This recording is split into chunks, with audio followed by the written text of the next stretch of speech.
जिस तरह से अंग्रेजी के अल्फाबेट में 26 लेटर फिक्स सरकार उन्होंने कहा था देश की संपत्ति पर पहला अधिकार मुसलमानों का। Hello guys, welcome back to my channel. आज हम रिएक्शन करने वाले हैं फिर से पॉलिटिक्स के बारे में, और जो मोदी जी ने भाषण दिए थे मुसलमानों के बारे में, उससे कितने बहस छिड़ गई है। और देखते हैं कि क्या रवीश कुमार ने इसके ऊपर क्या बोले हैं और कितने गोदी मीडिया ने क्या बोले हैं, वो सब देखेंगे एक वीडियो में। तो बने रहिए हमारे वीडियो में। और लेट्स गेट स्टार्ट नाउ। ये रहा।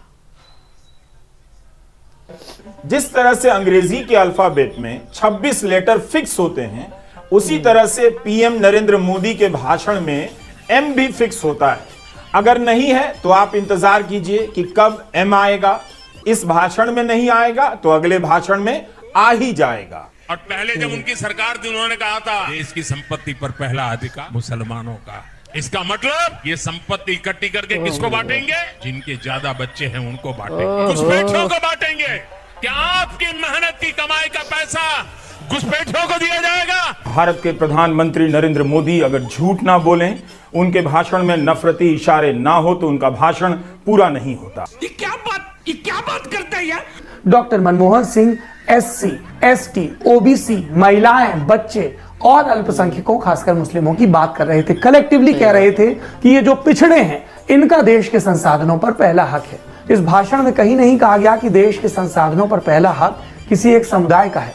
आमतौर पर प्रधानमंत्रियों के भाषण की आलोचनाएं होती हैं, लेकिन मोदी पहले प्रधानमंत्री हैं जिनके हर भाषण के बाद देखा जाता है कि उसमें कितना झूठ है, उसमें कितनी नफरत है। इस सज्जन को क्या तकलीफ है भाई? कांग्रेस के घोषणा पत्र में वही सोच झलकती है जो सोच आजादी के समय मुस्लिम लीग में थी।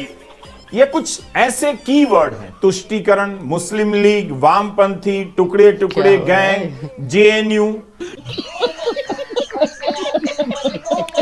कि इलेक्शन में यदि कोई मुस्लिम उम्मीदवार कहे कि मेरे मुसलमान भाइयों बहनों मुझे वोट देना, उसका इलेक्शन कैंसिल हो जाएगा। कोई सिख ये कह दे कि सिख दोस्तों मैं पक्का सिख हूं, मुझे वोट दो, उसका इलेक्शन कैंसिल। कोई ईसाई कह दे इलेक्शन कैंसिल, बौद्ध कह दे, जैन कह दे इलेक्शन कैंसिल। पर यदि कोई हिंदू ये कह दे कि देखो हिंदू राष्ट्र बनाना है, हिंदू राज्य बनाना है, तो मुझे वोट देना, उसका इलेक्शन कैंसिल नहीं होगा। यही हो रहा है। ये कह रहे हैं जिन पे भ्रष्टाचार के पहले आरोप थे, जिन पे ईडी सीबीआई के इनकम टैक्स की नोटिस थी, कुछ लोग तो ऐसे थे जो जेल में थे, 2.5 साल जेल रहे और निकल के आए, और जब बीजेपी की तरफ आ गए तो उनको मंत्री बना दिया।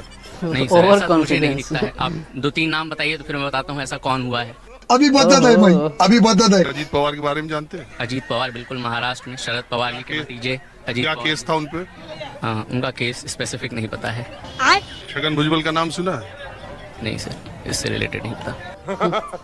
प्रफुल्ल पटेल का नाम सुना है? नहीं सर। कहाँ से सुना ही हसन नहीं तो मुशर्रफ फिर का नाम आगे क्यों सुना आ है? गया भाई? नहीं। हाँ, अब बताओ।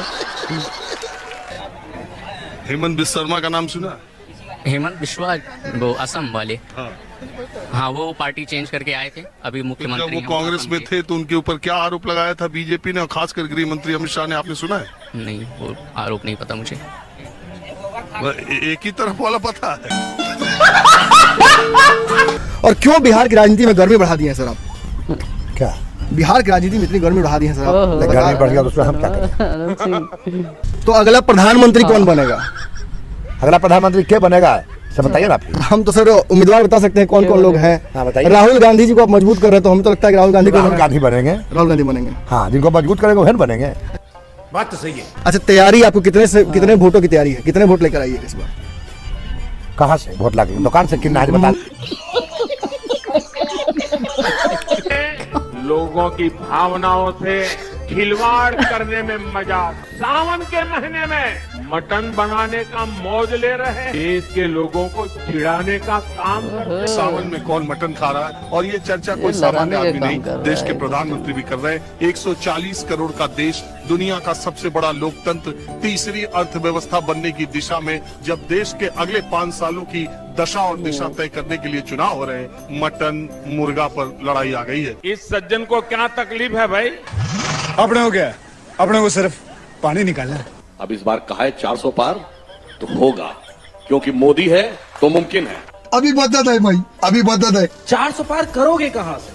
उत्तर प्रदेश में आप पा नहीं रहे, महाराष्ट्र में आप पा नहीं रहे, पश्चिम बंगाल में आप पा नहीं रहे, बिहार में आपकी स्थिति अच्छी नहीं है, झारखंड छत्तीसगढ़ में भी आप जीतने जा नहीं रहे। तो धन्यवाद आपको पद्मजा जी, आपके चैनल को और तमाम सारे लोगों को।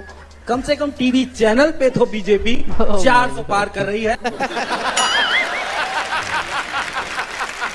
4 जून को रिजल्ट आएगा, 4 जून देश को मिलेगा सुकून। नहीं, कांग्रेस के पक्ष में तो आपके पास लंबी चौड़ी तकरीरें रहती है राजीव जी। आज मुझे शब्दों में कमी दिखाई पड़ी। आपने एक शब्द को बार बार दोहराया और कम समय में अपने वक्तव्य को खत्म किया। तो मैंने कहा कि आज की रैली में वो सब्सटेंस नहीं है कि राजीव जी भी उसको बढ़ा चढ़ाकर प्रस्तुत नहीं कर पा रहे।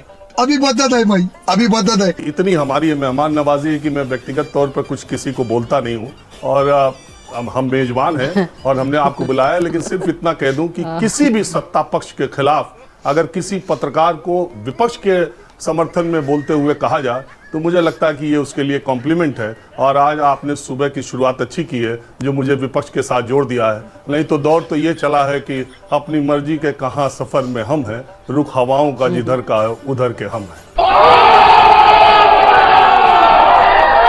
बनेगी मोदी जी? हाँ, श्योर है, बिल्कुल पक्का है, एकदम पक्का। ये कह रहे हैं कि महंगाई है, बेरोजगारी है, गरीबी। महंगाई किस शासनकाल में नहीं थी, बेरोजगारी किस शासनकाल में नहीं थी, बताइए आप। कांग्रेस के शासनकाल में बेरोजगारी नहीं थी, सब शासनकाल में थी। बहुत बेरोजगारी थी। हम लोग क्या कहते हैं, पीपल का पत्ता पहन के चल रहे थे और खाने में नमक खा रहे थे।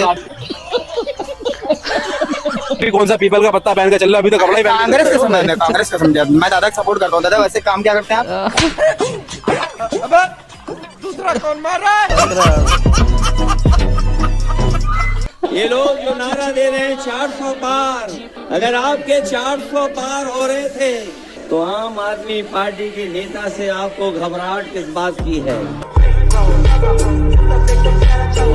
गरीब जात का हूँ, मैं गरीबी से ही निकल करके यहाँ पहुँचा हूँ। गरीबी ही मेरी प्रेरणा रही है। रसोई में लकड़ी पर खाना बनाने में जो तकलीफ होती है वो मैंने बचपन से देखी है। बिना बिजली के अंधेरे में डिबरी जलाकर रात भर पड़ा हूँ। हर तरह की तकलीफ बिना बिजली के अंधेरे में टीवी जला मैंने भी अपने परिवार को और करीबियों ये को क्या है? क्या भयंकर मैनिपुलेटर आदमी है। क्या मैनिपुलेट कर लेते हैं क्राउड को यार। मतलब वो क्राउड को अपने वो पास्ट के बारे में इमोशनल कर रहे हैं जिनका प्रेजेंट वही है। वो गरीबों के पैसों से गरीबों को बता रहे हैं कि वो कितने गरीब थे। मतलब आदमी सोच रहा मैं गरीब, प्रधानमंत्री हेलीकॉप्टर से उतर के बोल रहा है बेटा।